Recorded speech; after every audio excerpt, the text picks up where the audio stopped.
उत्तल गोलीय पृष्ठ में जो थर्ड आपकी कंडीशन रहेगी, इसमें हम लोग ऑब्जेक्ट को डेंसर मीडियम में रखेंगे। मैं इसका डायग्राम आपको बना के दिखा देता हूँ। डेरिवेशन हम लोग इसका नहीं करेंगे, ज़रूरत नहीं है, क्योंकि उत्तल गोलीय पृष्ठ के ऑलरेडी आप 2 कंडीशंस सॉल्व कर चुके हैं। ये उत्तल गोलीय पृष्ठ है और ये उसकी प्रिंसिपल एक्सिस है। ये इसका पोल है, ध्रुव। यहाँ कहीं पर इसका सेंटर ऑफ कर्वेचर होगा, ठीक है। इधर पूरे में ग्लास है। इसका रिफ्रैक्टिव इंडेक्स हमने लास्ट क्लास में भी आपको बताया कि डेंसर का हमेशा ही आप म्यू2 मानिए। कुछ चीज़ें आप फिक्स करेंगे तो आपको ज़्यादा कन्वीनियंट रहेगा उसको डिराइव करना। अच्छा, इसके बाद यहाँ पर एयर और इसका रिफ्रैक्टिव इंडेक्स हमने मान लिया μ1। इस बार जो ऑब्जेक्ट हम रखेंगे वो डेंसर मीडियम में ही रखेंगे। तो मैंने मान लिया कि ऑब्जेक्ट को हम यहाँ रख देते हैं, कहीं भी मान लो। सेंटर ऑफ कर्वेचर ये, ऑब्जेक्ट इधर इधर कहीं पर भी आप मान सकते हो। अगर ऑब्जेक्ट यहाँ पर रखा हुआ है तो इससे जो 2 रेज चलेंगी उनमें से हमको देखना है कि कौन सी किरण कहाँ जाएगी। सबसे पहले इस पॉइंट पर हमको एक अभिलंब बनाना है, तो ये हम एक अभिलंब बना देते हैं सी से। ये एक नॉर्मल ड्रॉ कर दिया हमने। अगर ये ऑब्जेक्ट है तो यहाँ से प्रकाश किरणें चलेंगी और प्रतिबिंब बनाने के लिए कम से कम हमने 2 प्रकाश किरणों की जरूरत पड़ेगी। एक प्रकाश किरण तो हम मान लेते हैं ऐसे सीधे, जब सीधे आपतित होगी और पॉइंट P ध्रुव, क्योंकि ये जो C से P को मिलाने वाली लाइन है ये इस उत्तल पृष्ठ पर लंबवत होती है, तो अगर इसकी दिशा में आएगी तो वो सीधी निकल जाएगी, कहीं मुड़ेगी नहीं फिर तो। और ऑब्जेक्ट से अब जो प्रकाश की किरण चलेगी वो यहाँ पर पड़ेगी जा करके। एक ये वाली प्रकाश किरण हम ले लेते हैं, ये वस्तु से जाने वाली प्रकाश किरण है। और अगर ये सीधी जाती, मुड़ती नहीं, अगर ये सीधी जाएगी मुड़ेगी नहीं, तो ये ए बी की तरफ चली जाएगी, ठीक है। ए से और बी की तरफ ये प्रकाश किरण चली जाएगी, लेकिन क्योंकि यहाँ तो डेंसर से रेयरर में आ रही है ये तो मुड़ेगी। अगर ये डेंसर से रेयरर में आ रही है, मुड़ेगी, तो आप जानते हैं सघन से विरल में जाने पर किधर की तरफ प्रकाश किरण मुड़ती है, अभिलंब से दूर। अब ये इसका एक्चुअल पाथ है, ये नॉर्मल है। अभिलंब से दूर अगर इसको जाना है तो ये नीचे की तरफ झुकेगी या थोड़ा और ऊपर उठ जाएगी, थोड़ा और ऊपर उठ जाएगी, और ये प्रकाश की किरण इस दिशा में निकल जाएगी ऐसे, ठीक है। इस दिशा में ये ऐसे निकल जाएगी ए से सी की ओर। तो ओ से प्रकाश की किरण जाएगी ऐसे, ए पर पड़ी, उसका जाने का वास्तविक रास्ता ये वाला था, लेकिन क्योंकि सघन से विरल में जा रही थी तो अभिलंब से थोड़ा दूर हट गई, इधर आ गई। अब हमको ये देखना है कि प्रकाश किरणें जो ये हमने 2 रेज बनाई हैं इनसे इमेज कहाँ बनेगी ऑब्जेक्ट का। तो ये बड़ा सिंपल है, इमेज को पहचानने का तरीका आपका क्या है। अपवर्तन यहाँ पर हो रहा है तो अपवर्तन के बाद जो 2 किरणें निकल रही हैं उनके सामने आप खड़े हो जाइए और उनको किरणों को पीछे पीछे बढ़ाइए। तो एक किरण तो ये है और एक लाइट रे ऐसे जा रही है, देखो। तो आपको क्या लगता है, क्या ये किरण को हम ऐसा बढ़ाते जाएंगे और इस किरण को भी आगे बढ़ाते जाएंगे तो क्या यहाँ जाके कहीं मिलेंगी? ये तो इनके बीच का डिस्टेंस तो और बढ़ रहा है, ये फैलाव और बढ़ रहा है, इसलिए आगे इधर तो कहीं मिलेंगे नहीं इनको। अगर इधर नहीं मिलना है तो फिर रियल इमेज तो नहीं बनेगी, और अगर रियल इमेज नहीं बनेगी so there is some possibility कि यहाँ पर वर्चुअल इमेज बन सकती है। उसके लिए क्या करना चाहिए, अब यहाँ पर मैं आँख बना के नहीं दिखाऊंगा क्योंकि एक ये रह जा रही है, एक ये रह जा रही है, ऐसी आँख फिर मुझे बनानी पड़ेगी। इसलिए आप इन रेस के साथ बस पीछे पीछे चलिए और जहाँ पर ये दोनों किरणें एक दूसरे को काटेंगी वहीं पर इसका प्रतिबिंब बनेगा। तो इस किरण के साथ पीछे पीछे चले, ऐसे निकल गई। अब इस किरण के साथ जरा पीछे पीछे चलिए, तो ये प्रकाश किरण ऐसे गई थी, इसके साथ जब आप पीछे पीछे चलेंगे तो ये प्रकाश किरण आपको कहीं यहां से आती हुई प्रतीत होगी, यहां पर। अब आप देखें, जब इस किरण के पीछे पीछे चले और इस किरण के पीछे पीछे चले, दोनों किरणें हमको कहां से आती प्रतीत हो रही हैं? इस पॉइंट से आती हुई प्रतीत हो रही हैं, और इसलिए यहीं पर इसका प्रतिबिंब बन जाएगा। ठीक है, ये प्रतिबिंब कैसा बनेगा? आभासी। तो यहां पर कंडीशंस क्या हैं? सरफेस किस प्रकार की है? उत्तल। उत्तल गोलीय पृष्ठ है, सरफेस कॉन्वेक्स है। इसके बाद सरफेस तो उत्तल हो गई, और कौन सी दो चीज लेते हैं? ऑब्जेक्ट कहां पर रखा हुआ है, इसको देखिए। ऑब्जेक्ट रखा हुआ है डेंसर मीडियम में। इमेज किस प्रकार की बन रही है?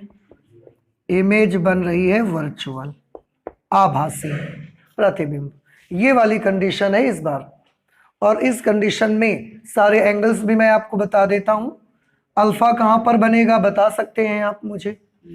ओ के साथ जो बनता है कोण, इसको अल्फा कहते हैं। इमेज के साथ बीटा, और सी के साथ गामा। आई और आर कहां पर होंगी? तो आपतित किरण और अभिलंब के बीच का कोण आई होता है। आपतित किरण कौन सी है? ये वाली। अभिलंब है कहाँ? ये सी से जाने वाली लाइन। तो आपतित किरण और अभिलंब के बीच का ये वाला जो एंगल होगा वो क्या होगा? आई। ठीक है, इसके बाद अपवर्तित किरण और अभिलंब के बीच का ये वाला जो एंगल टोटल रहेगा, ये एंगल होगा आर। ठीक है, ऐसे। अगर ये एंगल आर है, थोड़ा ध्यान से देखिएगा सभी लोग, ये लाइन ऐसे पीछे जा रही है, ऐसे। ये लाइन एन से जो ए से होते हुए सी की ओर जा रही है। यहां पर इन दो लाइंस के बीच का एंगल आर है। इधर ये दो लाइंस कहां हैं? एक लाइन ये वाली है जो यहां के डॉटेड हो गई है, और एक ये वाली लाइन जा रही है। तो यहां पर भी तो इन दोनों के बीच का एंगल आर हो जाना चाहिए। क्यों आर हो जाना चाहिए? शीर्षाभिमुख कोण, वर्टिकली अपोजिट एंगल की वजह से यहां इन दो लाइंस के बीच का एंगल अगर आर है, तो यहां पर भी इन दो लाइंस के बीच का एंगल आर आएगा। तो ये एंगल कितना? आई, और ये वाला एंगल कितना? आर। नहीं समझ आ रहा है आपको? अच्छा, अब अगर आप इसकी स्टार्टिंग करोगे, ये इतनी लंबी लाइन हमको जरूरत नहीं है, तो हम इसको हटा देते हैं। अगर आप यहां से कैलकुलेशन स्टार्ट करेंगे तो कैसे कैलकुलेट करेंगे? देखो, कौन सा एंगल किसके लिए एक्सटर्नल एंगल का काम करेगा। गौर से देखिएगा, हम त्रिभुज ओ ए सी में लेते हैं। ओ ए सी, ये ट्रायंगल सभी लोगों को दिखा? ये ओ ए और इसके बाद ये सी। इस त्रिभुज का बाहरी कोण कौन सा है बताओ? अल्फा। और अंतःसम्मुख कोण कौन कौन से हैं? आई और गामा। तो आप यहां पर अल्फा इज इक्वल टू क्या लिखेंगे? आई प्लस गामा, या i is equal to alpha minus gamma. ठीक है, अच्छा। अब दूसरा त्रिभुज लेते हैं, आई ए सी। आई, इसके बाद ये ए, और इसके बाद ये सी। दिखा आपको? ये बड़ा सा ट्रायंगल, इसमें बाह्य कोण कौन सा है? बीटा। अंतःसम्मुख कोण कौन से होंगे? गामा, और ये आर होगा। ये सबको समझ आ गया? तो इस तरह से beta is equal to r plus gamma लिखेंगे, या हम यहां से आर निकालेंगे तो यह आएगा बीटा माइनस गामा। ठीक, आई की वैल्यू और आर दोनों की वैल्यू हमने निकाल ली। आगे के कैलकुलेशन का प्रोसीजर आपको सबको पता है, आप चाहें तो कैलकुलेट कर सकते हैं। ये पॉइंट क्यू पहले भी मान रखा है। आप देखेंगे इसका जो फॉर्मूला आएगा, उस फॉर्मूले में जैसे आपने लास्ट क्लास में देखा कि जब विरल माध्यम में वस्तु रखी होती थी तो उसका फॉर्मूला कितना आता था? उसका फॉर्मूला आता था μ2 upon v minus μ1 upon u is equal to μ2 minus μ1 upon r. ये फॉर्मूला कब होता था? जब वस्तु विरल माध्यम में होती थी। आज वस्तु सघन माध्यम में रखी है, तो जब वस्तु सघन माध्यम में होगी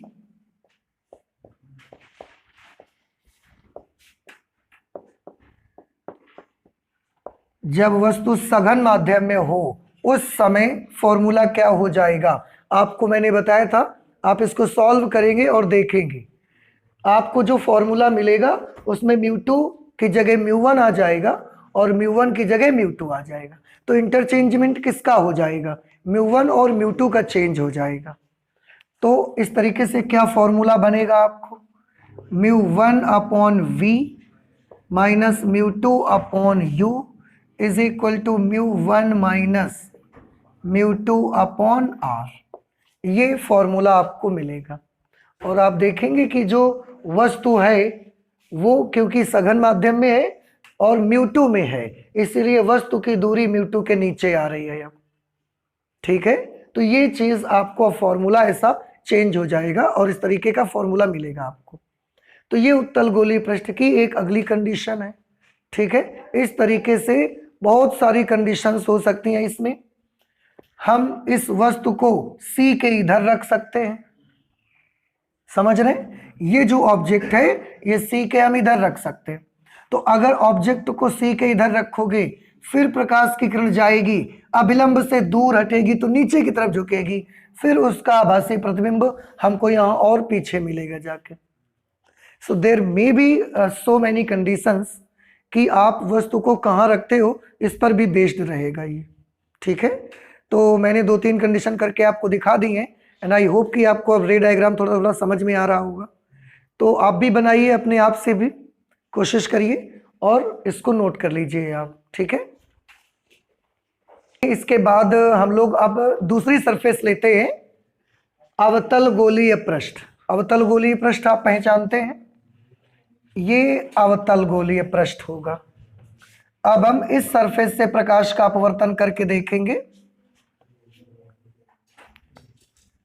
अवतल गोलीय पृष्ठ में सघन माध्यम इधर की तरफ रहेगा, ये हम उसका बना देते हैं प्रिंसिपल एक्सिस। इधर की तरफ यहाँ पर ग्लास है जिसका रिफ्रैक्टिव इंडेक्स μ2। मैंने आपको बताया कुछ चीज़ें हैं जिनको आप हमेशा फिक्स रखिए तो आपको ज़्यादा सुविधा रहेगी। यहाँ पर एयर है और एयर का रिफ्रैक्टिव इंडेक्स हम मान लेते हैं μ1। ये मुख्य अक्ष है,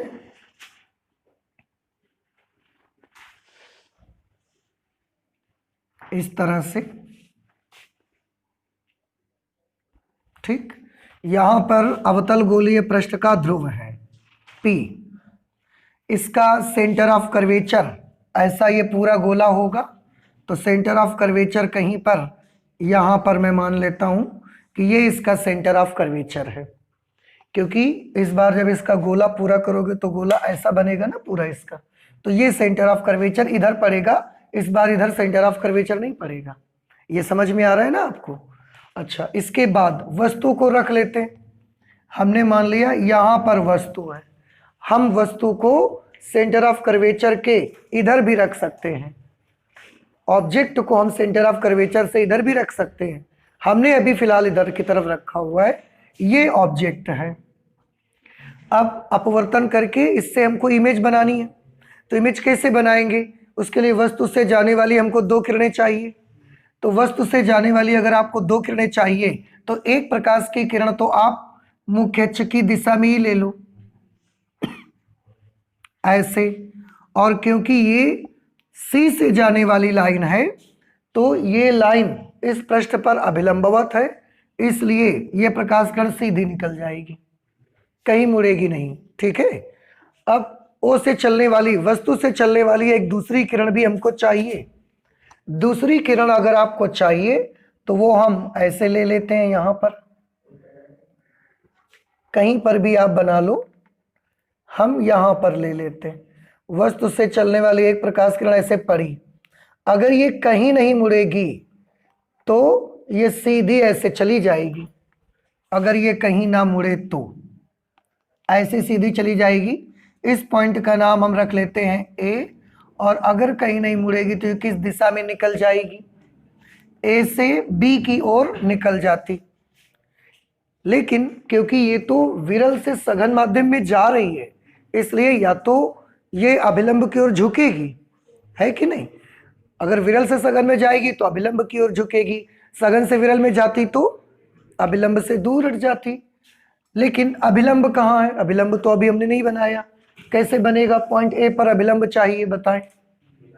सी से पॉइंट ए को मिला दीजिए, वो अभिलंब का काम करेगा। तो सी से हम पॉइंट ए को मिला देते हैं, ये अभिलंब हमने बना दिया। देखिए ये लाइन अभिलंब है, इसको हम नॉर्मल लिख देते हैं, ये नॉर्मल बना दिया हमने। अब आप मुझे बता सकते हैं ये वस्तु से जो प्रकाश किरण गई है, इस किरण का नाम क्या रखते हैं हम लोग, आपतित किरण। विरल से सघन में जाने पर आपतित किरण अभिलंब की ओर झुकेगी या अभिलंब से दूर हट जाएगी, अभिलंब की ओर झुक जाएगी। तो अभिलंब की ओर झुक जाएगी,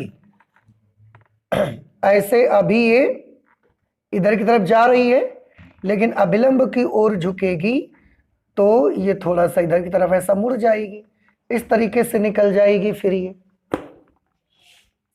देखें आप, अभिलंब की ओर झुक गई कि नहीं झुक गई है। इसके जाने का रास्ता क्या था, ये डॉटेड लाइन थी, लेकिन अभिलंब की ओर झुकना था तो नीचे की तरफ हल्का सा झुक गई। अब अगर नीचे की तरफ झुक गई तो ऐसे निकल गई, ए से सी दिशा में ये निकल गई। एक्चुअल पाथ ए बी था और अभी ये विरल से सघन में जाने की वजह से ए से सी दिशा में चली गई। इमेज कहाँ बनी, अभी हम देखना चाहते हैं। तो उसके लिए आप क्या करेंगे, आपके पास कम से कम 2 किरणें होनी चाहिए। तो हमारे पास 2 किरणें हैं, एक प्रकाश की किरण जो कि मुख्य अक्ष की दिशा में गई है, और एक प्रकाश किरण ये वाली गई है जो ए से सी की दिशा में चली गई है। अब अगर आप इमेज देखना चाहते हैं तो क्या करना चाहिए आपको, ये जो दोनों प्रकाश किरणें ऐसा अपवर्तन होके पीछे गई हैं, अब आगे तो इनका कहीं कुछ होना नहीं है, इसलिए आप इन्हीं दोनों किरणों के सामने खड़े हो जाइए और इन दोनों किरणों को पीछे पीछे बैक ट्रैक करिए। इस किरण को अगर हम पीछे पीछे बैक ट्रैक करेंगे तो ये ऐसे चली जाएगी सीधी। इस प्रकाश किरण को बैक ट्रैक करोगे तो कहां से आती हुई नजर आएगी आपको, आप देखिए मैं इसको बनाता हूं, ये आपको प्रकाश किरण यहां से आती हुई नजर आएगी इस तरह से। ये वाली प्रकाश किरण आपको ऐसा लगेगा जैसे इस पॉइंट से आ रही है, ठीक है। और ये वाली प्रकाश किरण जो होगी, इसको भी बैक ट्रैक किया तो ऐसे गई, इसको बैक ट्रैक किया तो ऐसे गई। बैक ट्रैक करने पर दोनों रेज ने एक दूसरे को यहाँ पर काटा, और अगर यहाँ पर काटा हुआ है तो यहीं पर वस्तु का क्या बन जाएगा, प्रतिबिंब बन जाएगा, ठीक है। तो ओ क्या है, ऑब्जेक्ट, आई प्रतिबिंब, सी पर इसका सेंटर ऑफ कर्वेचर है, सेंटर ऑफ कर्वेचर मीन्स वक्रता केंद्र, ठीक है। ये आई पर क्या बना, आई पर बनी इमेज, ओ पर रखा हुआ है ऑब्जेक्ट, ठीक है। इतनी सारी चीजें। अब सबसे पहले बताओ आई और आर कहां पर बनेंगे। आपतित किरण और अभिलंब के बीच का कोण आई होता है, तो ये आपतित किरण है और ये अभिलंब, तो इन दोनों के बीच यहां पर जो एंगल बनेगा, ये एंगल कौन सा कोण होगा बताओ, आपतन कोण आई, याद रहेगा ना, ये पूरा कोण आई है।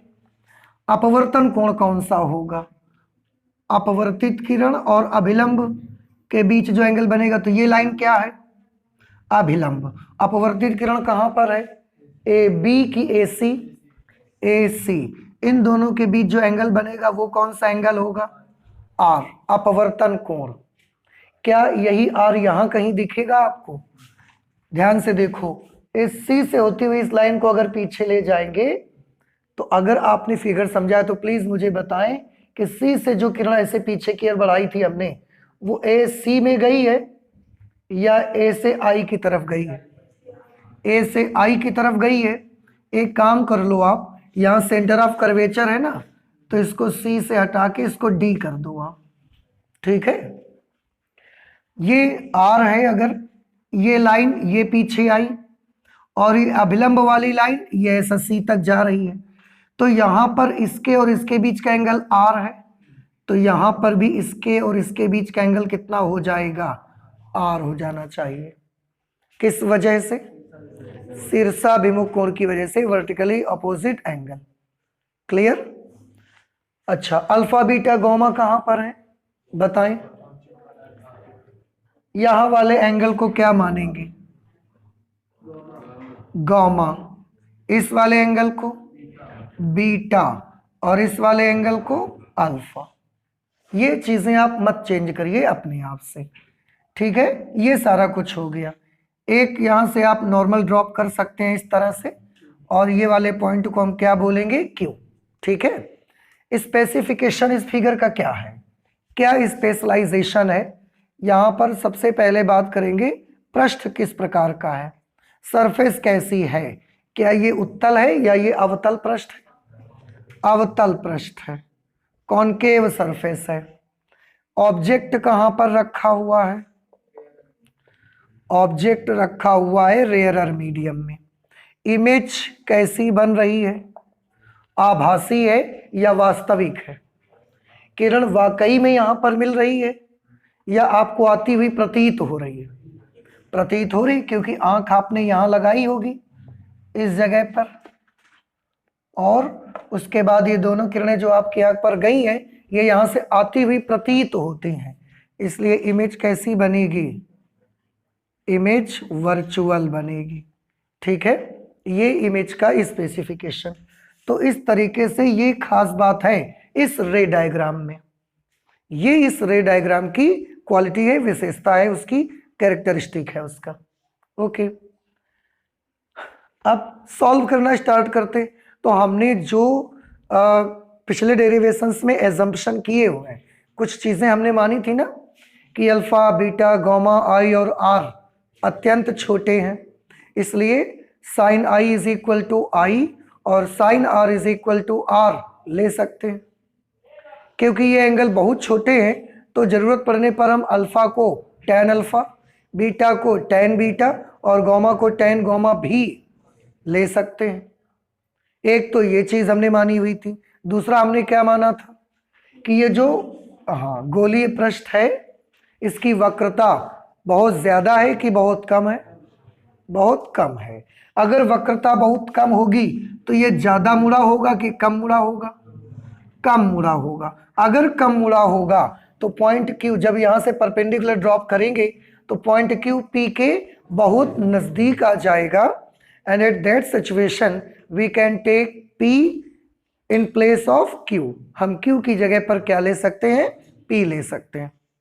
पूरा एजम्पशन वही रहेगा, कुछ नया नहीं करना आपको। तो अब मैं वो वर्ड्स में लिख भी नहीं रहा हूं, तो वो जो एजम्पशन आपने किया था वो पूरा यहां पर वही लिख देना है आपको। जितना भी मैंने पढ़ के सुनाया आपने वही आपको पूरा लिख देना है। लिख पाएंगे या मैं लिख दूं? लिख पाएंगे जो पिछले डेरिवेशन में हमने लिखा। अब हम नहीं लिख रहे, अब हम सीधे आते हैं कैलकुलेशन पर। तो एंगल्स को पहले देखिए। सबसे पहले यहां पर एक ट्रायंगल आप देख सकते हैं, त्रिभुज IAC।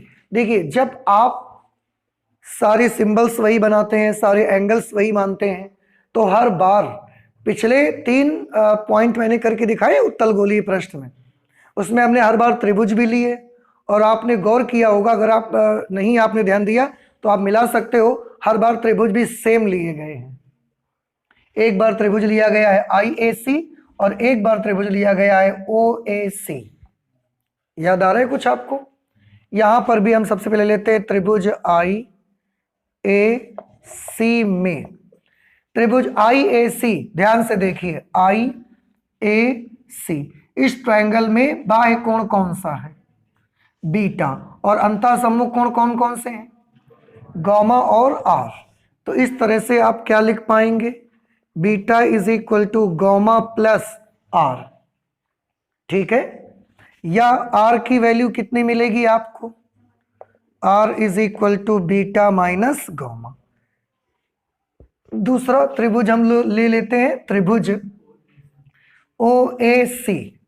सभी लोग गौर से देखें और देख करके बताएं इसमें बाह्य कोण कौन सा होगा? अल्फा। Very good, OAC। ये एक्सटर्नल एंगल होगा और अंतःसम्मुख कोण इसके कौन से होंगे? OAC के। एक आई होगा ये वाला कोण पूरा, और इधर ये कोण गामा। तो अल्फा की वैल्यू कितनी आएगी? आई प्लस गामा। ठीक है, इस तरह से आई की वैल्यू क्या होगी?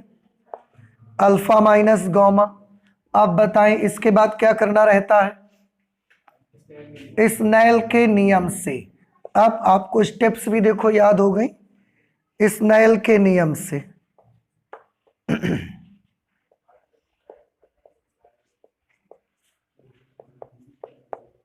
स्नेल के नियम से, स्नेल के नियम में क्या होगा? Sine i upon sine r is equal to mu two 1, या इसको हम क्या लिख सकते हैं? Mu two upon mu 1। ठीक है, अब हमने यहाँ पर वक्त आ गया है कौन सी कन्वीनियंस को यूज करने का? साइन आई की जगह पर आई और साइन आर की जगह पर आर। तो हमने इसको लिख दिया आई, इसको लिख दिया r is equal to mu two upon mu 1। Cross multiply कर दो इसके बाद, तो आई को म्यू 1 से कर दिया हमने, i into mu 1 is equal to r into mu 2। आई की जगह वैल्यू अप्लाई करिए, alpha minus gamma, alpha minus gamma into mu 1।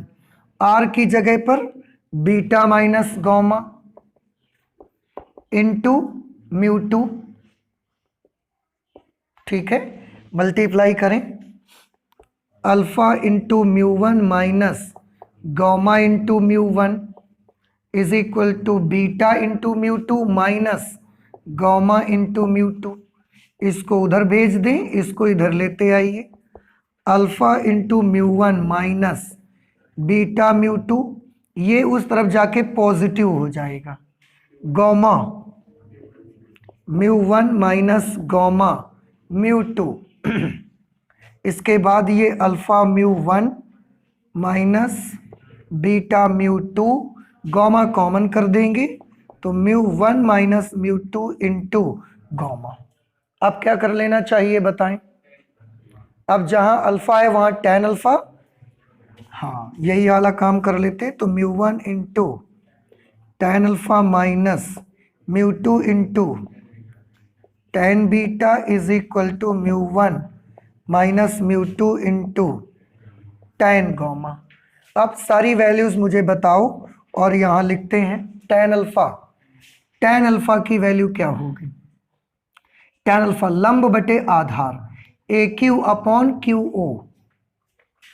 तो हम यहां लिखेंगे A Q upon Q O minus mu 2, tan beta की जगह पर A Q upon Q I, तो इसको लिख दिया A Q upon Q I is equal to mu 1 minus mu 2 into tan gamma. tan gamma is equal to A Q upon q c. अब आपको तो सारी स्टेप्स अब याद ही होंगी। इसके बाद में क्या करना चाहिए?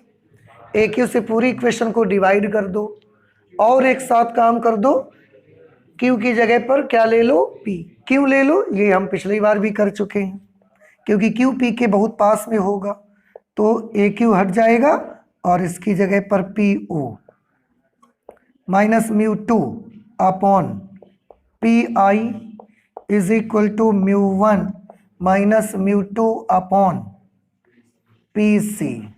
ठीक, अब इसमें वैल्यू अप्लाई करिए। थोड़ा ध्यान से देखें, वस्तु की दूरी पोल से कितनी मानी जाती है? u। इमेज की डिस्टेंस ध्रुव से कितनी होती है?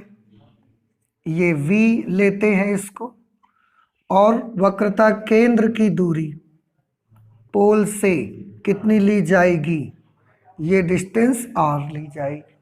ठीक है, रख दीजिए। और एक चीज देखें, सारी डिस्टेंसेस, आपतित किरण की दिशा क्या है? इधर से इधर की तरफ, ये दिशा है। लेकिन सारी दूरियां इधर की तरफ मेजर कर रहे हैं हम लोग, इसलिए सबको कैसा लेना पड़ेगा, नेगेटिव। तो बताएं क्या लिखा जाए, μ1 upon minus u minus μ2 upon minus v is equal to μ1 minus μ2 upon minus r। ठीक है, अब आप देखें ये कैसा रहेगा, ये दोनों मिलके क्या बन जाएंगे, प्लस। तो μ2 अपॉन, और ये कैसा रहेगा, माइनस, तो प्लस वाला टर्म हम पहले नोट कर देते हैं, μ2 upon v minus μ1 upon u, minus minus plus, μ2 upon v minus μ1 upon u is equal to, इस माइनस को क्या करना है, इस माइनस से अंदर मल्टीप्लाई करा दो आप, या तो यहां से माइनस कॉमन लेके इसको कैंसिल कर दो, जो कुछ भी करोगे, लेकिन μ2 प्लस हो जाएगा और μ1 कैसा हो जाएगा, माइनस।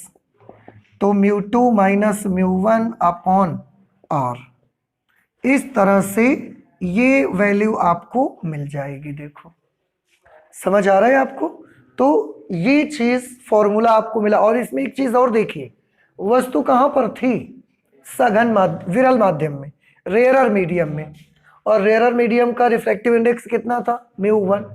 कहने का मतलब है वस्तु कहां पर है, μ1 में, तो वस्तु की दूरी μ1 के नीचे आ रही है, फॉर्मूला वही आया।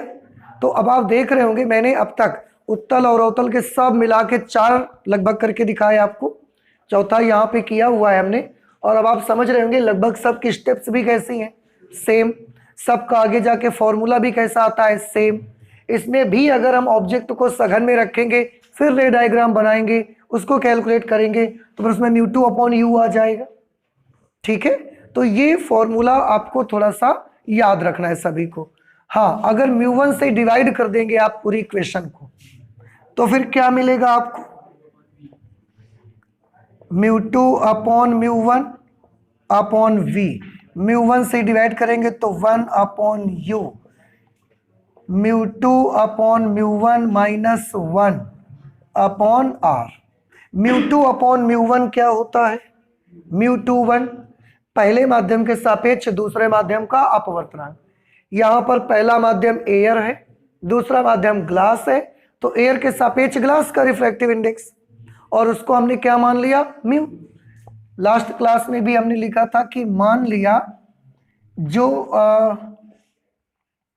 म्यू जी ए की वैल्यू है वो कितनी है, म्यू।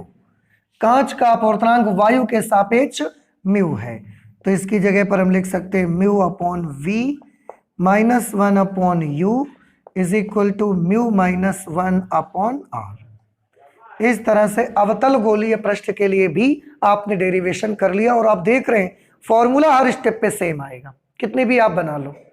ठीक है, तो इस तरह से हमने अवतल गोलीय पृष्ठ पर भी अपवर्तन का सूत्र बना लिया। तो हमारी जो गोलीय पृष्ठों से अपवर्तन था वो पूरी तरीके से कंप्लीट है। अब हम लोग इसके बाद जब चलेंगे तो लेंसेज के बारे में स्टडी करेंगे। ठीक है, नोट कर लीजिए आप इसे।